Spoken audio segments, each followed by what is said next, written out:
नमस्कार मंडळी, जय खानदेश. कसा शेतच बटा. बॅकग्राऊंड माझ्या मामाच्या गावाचं आहे आणि हे आम्ही तिथे गच्चीवर आहे. सो माझ्या मामाच्या गावाचे तुम्ही मागे खूप व्हिडिओ पाहिले असतील, तर आता मी परत एक टाकतो आहे. आणि त्या व्हिडिओमध्ये आम्ही ऑथेंटिक जे जळगावचं भरीत असतं ते भरीत बनवलं आहे. मस्त त्याला चुलीवर भट्टीवर, म्हणजे आपण त्याला शेकोटी म्हणतो, शेकोटीवर वांगे भाजले आणि आता भरीत बनणार आहे खाली. सो व्हिडिओ पूर्ण एंडपर्यंत पहा. लाईक करा, शेअर करा, सबस्क्राईब करा आणि बेल आयकॉन दाबायला विसरू नका. धन्यवाद.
मीडियम.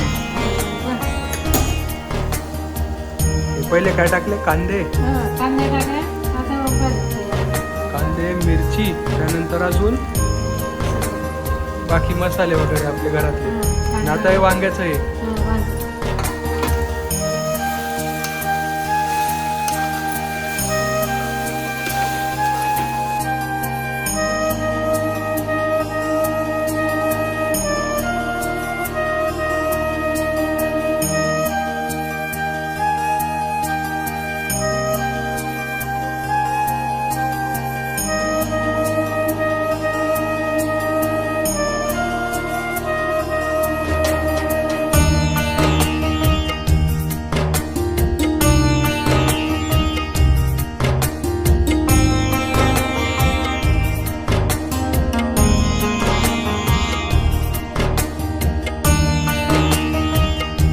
मित्रांनो, आता मी गावाला आलो आहे, तर मी इथली पूर्ण एक सिरीज टाकणार आहे, ज्याचा शॉर्ट तुम्ही आधी एक पाहिलेला आहे ट्रॅक्टरचा आणि भरभरून प्रेम दिलं आहे. तर असंच मी अजून पुढे काही दिवस ती सिरीज कंटिन्यू करणार आहे. तर पूर्ण सिरीज पहा आणि एन्जॉय करा. आणि माझ्या मामाचं गाव कसं आहे ते पण बघा. सो नेक्स्ट व्हिडिओमध्ये मी तुम्हाला मामाच्या गावातले घर आणि खडं दाखवणार आहे. खडं तर ह्या व्हिडिओमध्येच बरंचसं कवर केलं आहे आणि सिनेमॅटिक पण केलेत. तर आणि खड्याजवळ अजून एक मामा त्यांचं घर आहे, ते घर पण आपण बघूया. सो व्हिडिओ पूर्ण एंडपर्यंत पहा. जय खानदेश भाऊ सोन. तुम्हाला खानदेश नसे बरं का, मी पण सपोर्ट करा माले.